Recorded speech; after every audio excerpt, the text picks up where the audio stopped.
Logo no primeiro mandato do PT, a bomba explode, quer dizer, veio o escândalo do Mensalão e você descobre não apenas que o PT, ao contrário da propaganda dele, não era o partido da ética. É engraçado a gente pensar isso. O PT ele se vendeu como o partido da ética, aquele partido que vai fazer tudo diferente, que vai colocar bandido na cadeia. Ele falava, nós vamos colocar os corruptos na cadeia. Por décadas. E de repente, logo no primeiro ano, a gente descobre que não apenas o PT ele também era corrupto, como ele era corrupto com os mesmos corruptos de sempre. Quer dizer, não era uma corrupção tipo, olha, nós vamos fazer aqui uma corrupção pela causa. Não, eles estavam comprando apoio parlamentar com as velhas raposas. A ideia do Mensalão não foi entendida até hoje. O Mensalão ele foi um golpe totalitário. Todo mundo que fala, golpe contra a democracia, o maior golpe contra a democracia brasileira se chama Mensalão. 2006 foi o ano da corrupção. Uma vez estabelecido no poder, o PT começou a agir. Que o Brasil votou sem medo de ser feliz. Nos primeiros anos do governo Lula, os esquemas de corrupção foram colocados em prática. O escândalo dos bingos veio à tona em 2004. Em 2005, o escândalo dos Correios deu origem às investigações do Mensalão. No meio de tudo isso, ainda teve o caso conhecido como dólares na cueca. Em 2006, a máfia dos sanguessugas desviava dinheiro destinado à saúde.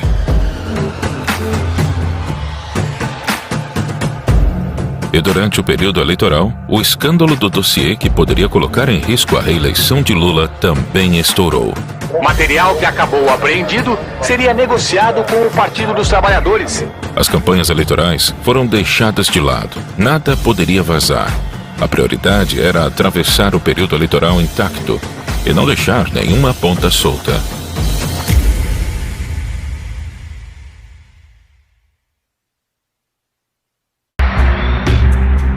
Com o PT no poder, a esperança do brasileiro era de mudança. E a mudança aconteceu, mas só para os seus aliados políticos. Antes de Lula ser eleito, aconteceu a crise dos bingos. Valdomiro Diniz, na época presidente da Loteria do Estado do Rio de Janeiro, foi pego extorquindo empresários para enriquecer o PT. Um dos extorquidos, o bicheiro Carlinhos Cachoeira, cravou Valdomiro pedindo propina e garantindo em troca o monopólio de loterias virtuais. A promessa não foi cumprida e Cachoeira divulgou o vídeo em 2004. A fita de vídeo a que se referia o subprocurador foi gravada por Cachoeira em 2002. A crise desestabilizou pela primeira vez o governo Lula. A confissão de Valdomiro Diniz de que, de fato, tinha pedido dinheiro a Carlos Cachoeira para campanhas eleitorais e propina para um amigo. Quando o caso estourou, Valdomiro Diniz era assessor da Casa Civil, governada por José Dirceu, líder do PT. Diniz foi exonerado do cargo no mesmo dia. Para atenuar a crise, Lula passou uma medida provisória que proibiu o funcionamento de casas de jogos de azar. A segunda crise aconteceu em 2005. O governo federal determinou a abertura de inquérito para apurar denúncia de corrupção nos Correios. Um diretor da empresa, flagrado cobrando propina de empresários, foi afastado. A gravação mostrava Maurício Marinho, diretor dos Correios, recebendo propina de empresários em troca de favorecimento em licitações. Com uma câmera escondida, os empresários gravaram todo o encontro mês passado na sede dos Correios. Na gravação, ele explicou o esquema de corrupção e afirmou que tinha autorização do então presidente do PTB, Roberto Jefferson, para realizar a fraude. Através da assessoria, Roberto Jefferson informou que o partido repudia a acusação de que o PTB tenha esquema de arrecadação no serviço público.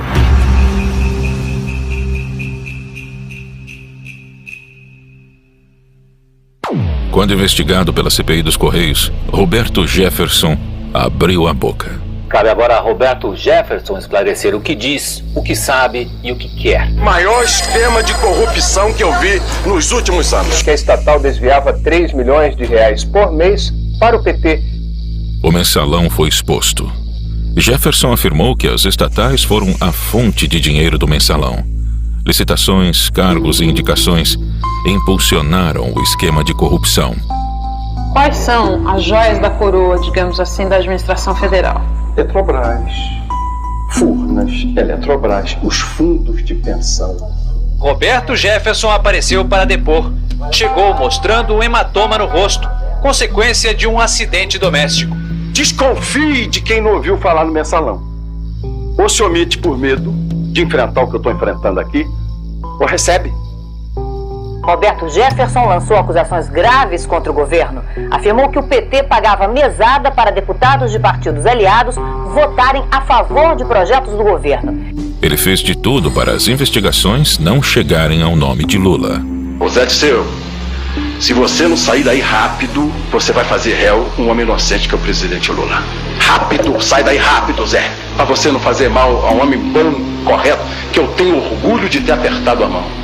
José Dirceu foi a testa de ferro do caso. Coloca o então ministro-chefe da Casa Civil em posição central, posição de organização e liderança da prática criminosa.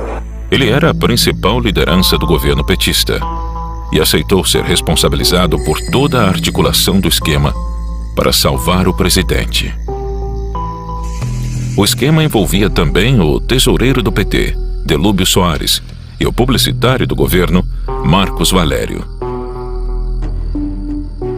E assim surgiu a figura de Marcos Valério, e que seria o responsável pelo dinheiro do mensalão.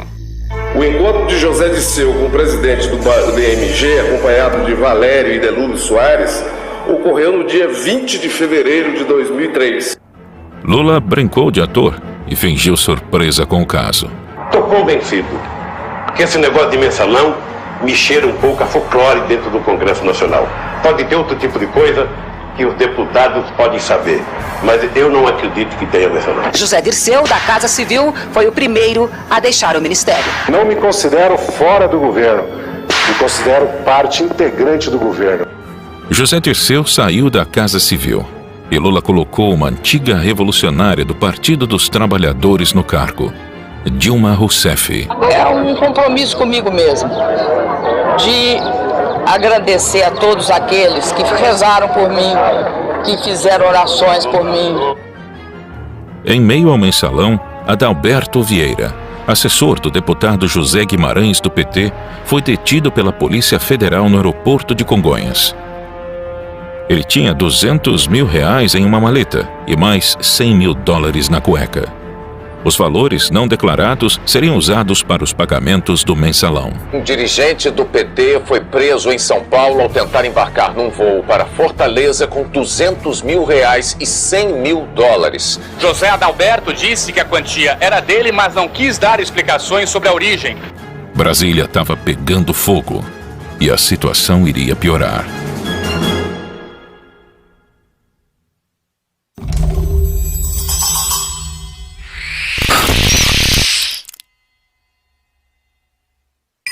Na Operação Sanguessuga foram cumpridos 46 mandados de prisão contra políticos e assessores. A acusação era desvio de verbas do orçamento da União por meio da compra superfaturada de ambulâncias por prefeituras. Em maio de 2006, a Polícia Federal iniciou a Operação Sanguessuga. Deputados federais de vários partidos foram denunciados por ganhar dinheiro com superfaturamento de ambulâncias. Segundo a Polícia Federal, a movimentação financeira total seria de cerca de R$110 milhões. Além dos deputados, o esquema de corrupção envolvia órgãos do governo federal, prefeituras e empresas privadas. A comissão investigou 87 deputados e 3 senadores e pediu o indiciamento de 72 parlamentares, mas nenhum foi cassado. A máfia dos sanguessugas teve início na gestão do ministro da Saúde da época, José Serra, e continuaram durante a presidência de Lula. No meio de todos esses escândalos, as campanhas iniciaram.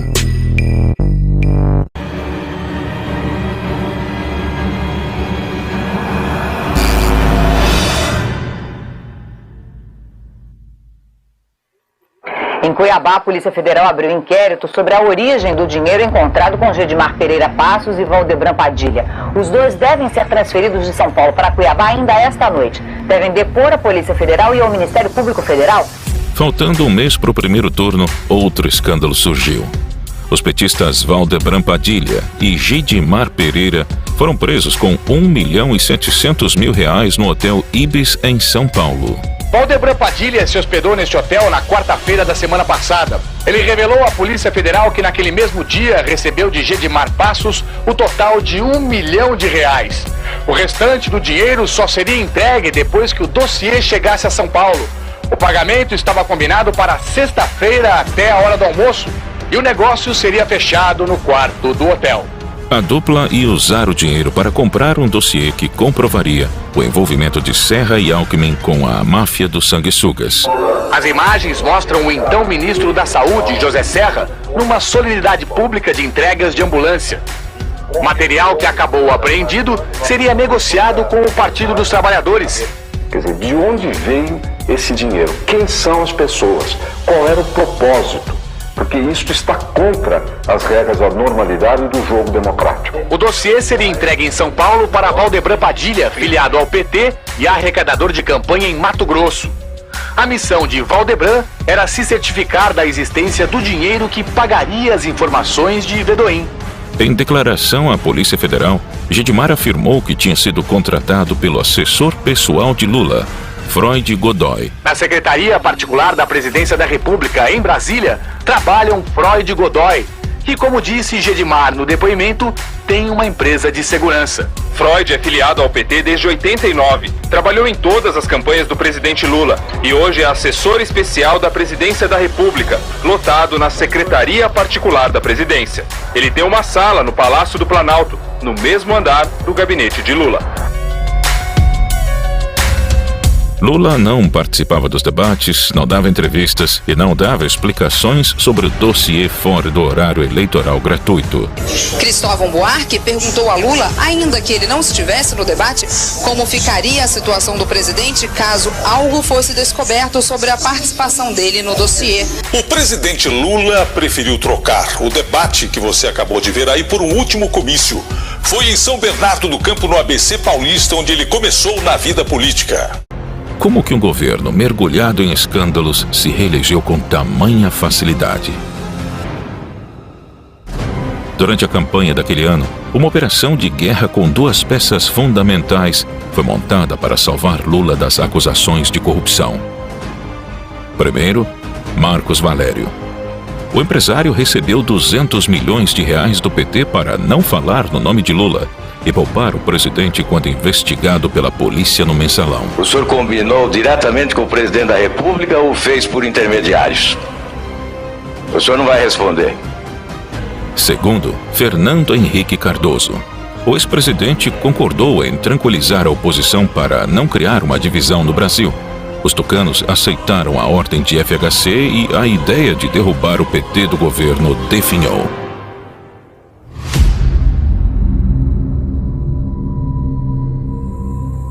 As eleições de 2006 não foram disputadas por dois partidos rivais. PT e PSDB agiram como aliados.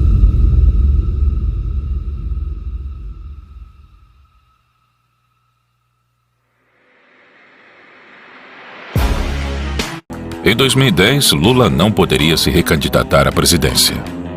Seria a primeira eleição que o petista não participaria desde 1989.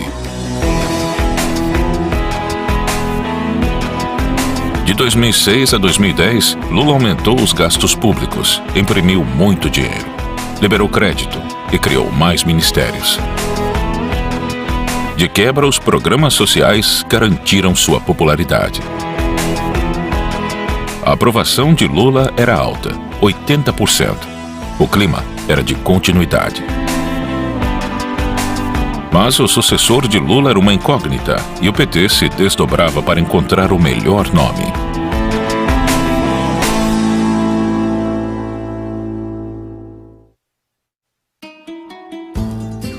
Parece faltar um nome de peso nos partidos da base aliada. Mas o cenário eleitoral para 2010 ainda está longe de alguma definição. João Paulo Cunha, deputado federal e presidente da Câmara dos Deputados, e José Genuíno, presidente do PT, foram descartados como sucessores de Lula devido ao envolvimento de ambos com o Mensalão.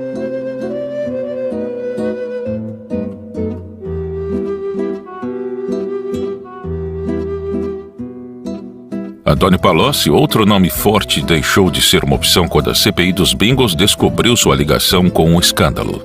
O então ministro da Fazenda do governo Lula negava ter frequentado uma mansão no Lago Sul de Brasília que serviria para distribuição de dinheiro e compra de influência. Em entrevista a um jornal, um caseiro semi-analfabeto desmentia publicamente Antônio Palocci, o segundo homem mais importante da República.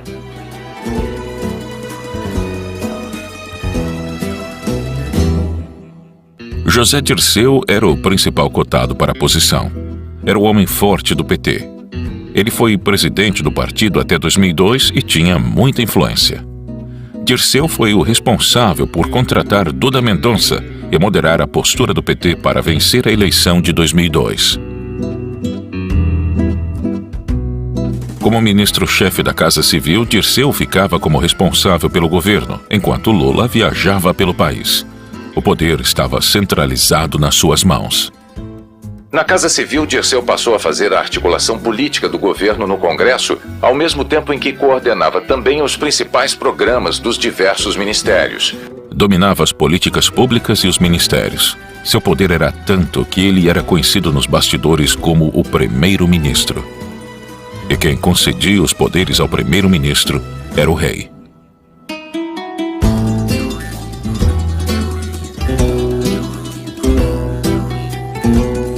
Só que José Dirceu havia sacrificado a sua chance de ser o próximo presidente do Brasil quando salvou a pele de Lula ao tomar para si toda a responsabilidade do Mensalão. O procurador-geral qualificou o ex-ministro José Dirceu de chefe e mentor do esquema montado, segundo Gurgel, para desviar recursos públicos com o objetivo de comprar o apoio de parlamentares ao governo. Ele acusou o ex-ministro de formação de quadrilha e corrupção ativa. O New York Times destacou a acusação contra José Dirceu. Aliado político de Lula, será julgado por corrupção. O sacrifício também lhe custou o Ministério da Casa Civil. Depois de 2 anos e meio de governo, o ministro José Dirceu deixou hoje a Casa Civil. 10 dias depois das primeiras denúncias do Mensalão, a saída de Dirceu deu a partida para a reforma ministerial. E quem o substituiu naquele ministério foi a mesma que tomou seu lugar como candidato na eleição de 2010.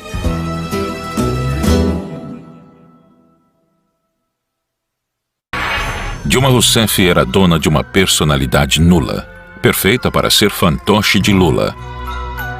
Uma vitória dela e o governo ainda seria comandado por ele. É uma mulher que vai continuar no Brasil de Lula, mas que fará o Brasil de Lula com alma e coração de mulher.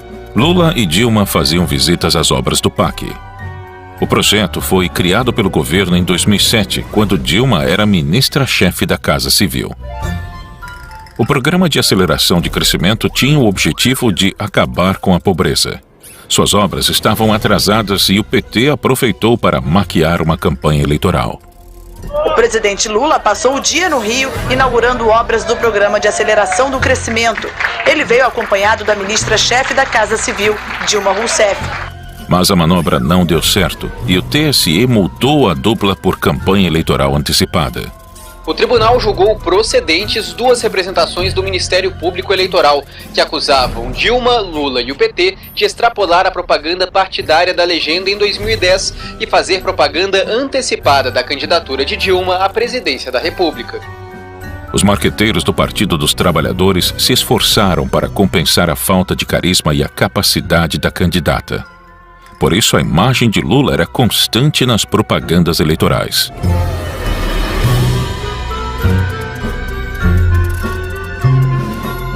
Dilma prometia mais Estado, aumento de gastos, redistribuição de renda, reaparelhamento da máquina estatal e valorização do funcionalismo público. Para isso, Petrobras, BNDES, Banco do Brasil e Caixa Econômica seriam infladas. E que o funcionalismo público seja valorizado. Porque a experiência que a gente tem é que com um funcionalismo valorizado, os serviços públicos prestados à população são muito melhores. Falar que financiamento não é importante é esconder o fato que esse país não tinha crédito. Nós saímos de um padrão de crédito de 400 bilhões para 1 trilhão e 500 bilhões de reais. Transferimos 180 bilhões para o BNDES, um pouco menos do que isso, a título de garantir empréstimo e investimento de longo prazo e impedir que as empresas brasileiras tivessem um imenso choque de crédito. No dia 31 de outubro, o plano do PT se concretizou. Dilma se elegeu com 56% dos votos. E Lula teria seu terceiro governo. Mas, dessa vez, ele comandaria o teatro por trás dos panos. São os momentos finais de Lula, o ex-operário que chegou ao poder, que governou o país por 8 anos, agora vai descer a rampa. Aguenta coração, hein? Prometo manter... Na mesma investigação, os ex-marqueteiros do PT, João Santana e Mônica Moura, afirmaram que o pagamento de seus serviços na campanha de 2010 foi feito pela Odebrecht.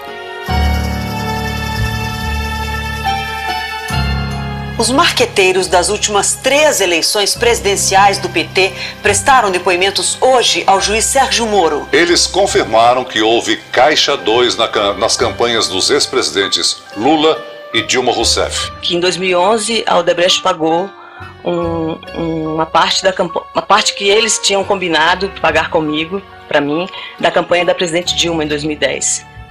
Segundo Santana, toda a cúpula do PT sabia do esquema. Todos sabiam, inclusive os tesoureiros, os coordenadores de campanha, sabiam exatamente os detalhes. A eleição de 2010 não foi disputada por rivais. Serra e Dilma apenas disputavam a sua proporção de propina. E, em troca, governariam para quem pagasse mais.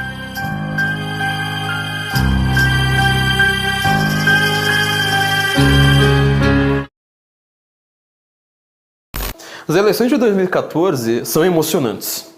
É um momento em que elas deixam de ser anódinas, deixam de ser aquele jogo de cartas marcadas. Naquelas eleições, ninguém sabia o que queria acontecer. Teve 7 viradas. 7 viradas. Tudo bem, quase todas envolvendo Marina Silva, mas ainda assim são 7 viradas que poderiam determinar o resultado das eleições. Ninguém sabia quem chegaria ao segundo turno. Dilma, que supostamente tinha conseguido se eleger, muito mais por causa do PSDB do que por causa própria, e que tinha a sua tentativa de transferência de carisma, de personalidade, de popularidade de Lula, ela tem um grande problema na sua frente. Quer dizer, o povo inteiro, aquele povo brasileiro que nunca se preocupou com ideologia, com o que é esquerda, com o que é direita, com o que é capitalismo, com o que é socialismo, com o que é essa participação popular, o que é representatividade, nada disso. De repente o povo acorda.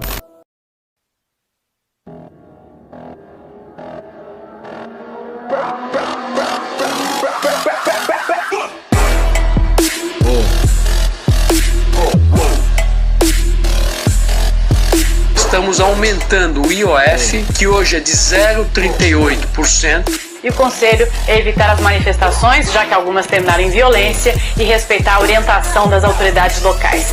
Estamos indo para 6%. Aí nós vamos ter que fazer cortes importantes no PAC. Como presidenta, eu tenho a obrigação tanto de ouvir a voz das ruas, como dialogar com todos os segmentos, mas tudo dentro dos primados da lei e da ordem, indispensáveis para a democracia. 12 anos de PT fizeram mal ao Brasil. As políticas de interferência governamental do governo Dilma minaram a economia. Aumento de gastos, intervenção em preços, rombo nas contas públicas, crédito liberado e escândalos de corrupção. O resultado não poderia ser outro. O Brasil entrou em recessão.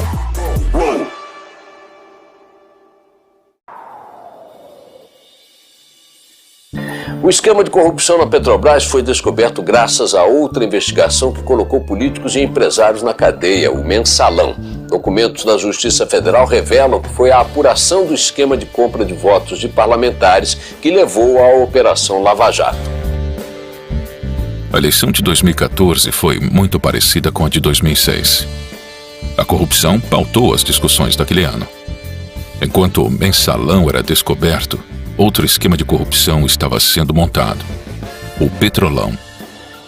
Ele era 33 vezes maior que o mensalão. Envolvia propinas das empreiteiras, lavagem de dinheiro, evasão de divisas e superfaturamento de obras. Tudo isso para abastecer os caixas do PT, PP e PMDB, funcionários das estatais e políticos. As diretorias eram nomeadas por partidos políticos e seus diretores aprovavam contratos com empreiteiras. Não demorou muito para que as grandes construtoras do país, que têm negócios com a Petrobras, acabassem no centro das investigações. Segundo o ex-diretor de abastecimento da Petrobras, o esquema funcionava da seguinte maneira: de um lado, as empresas se organizavam em clubes para aumentar os valores de seus serviços para obras. Do outro lado, Lula e Dilma, presidente e ministra-chefe da Casa Civil na época, indicavam os diretores da estatal e eles cobravam propinas das empreiteiras para fechar contratos com preço acima do mercado. Em média, cada contrato era superfaturado em 3%. Se o valor da obra fosse 1 bilhão, era pago 1 bilhão e 30 milhões para as empreiteiras. O esquema foi descoberto pela Operação Lava Jato antes do período eleitoral. Alberto Youssef, o doleiro envolvido com a evasão de divisas, afirmou que Lula e Dilma tinham conhecimento do roubo da Petrobras. O doleiro Alberto Youssef declarou à Polícia Federal que a presidente Dilma Rousseff e o ex-presidente Lula sabiam do esquema de desvios de recursos para partidos políticos na Petrobras. Eu acredito que eles tinham conhecimento, no meu entendimento, do que acontecia. E você entende que esse esquema serviu aos interesses do governo? Serviu aos interesses do partido, automaticamente dos partidos da base aliada. A destruição da economia brasileira não parava por aí. O PT também roubava o Brasil, ajudando seus amigos políticos do exterior. O BNDES, um banco público, financiou de 2003 a 2015 as maiores empreiteiras do país para trabalhar fora do Brasil. Obras na Venezuela, Cuba, Peru, Argentina e na República Dominicana foram financiadas pelo Banco Nacional de Desenvolvimento, o BNDES. Todos esses países tinham governos autoritários e participantes do Foro de São Paulo. Enquanto o Porto de Santos, responsável por mais de 50% do PIB nacional, precisava urgentemente de reparos e modernizações. O governo brasileiro preferiu ajudar a reforma do Porto de Cuba. 692 milhões de dólares foram emprestados ao país, sem necessidade de devolução. Outra forma de financiar Fidel Castro foi através do programa Mais Médicos. Nesse instante, a senhora Presidenta da República, Dilma Rousseff, sanciona a lei que institui o programa Mais Médicos. Cerca de 12 mil médicos cubanos foram trazidos para o Brasil. E 70% de tudo o que eles ganhavam era compulsoriamente descontado de seus salários e enviado à ilha cubana.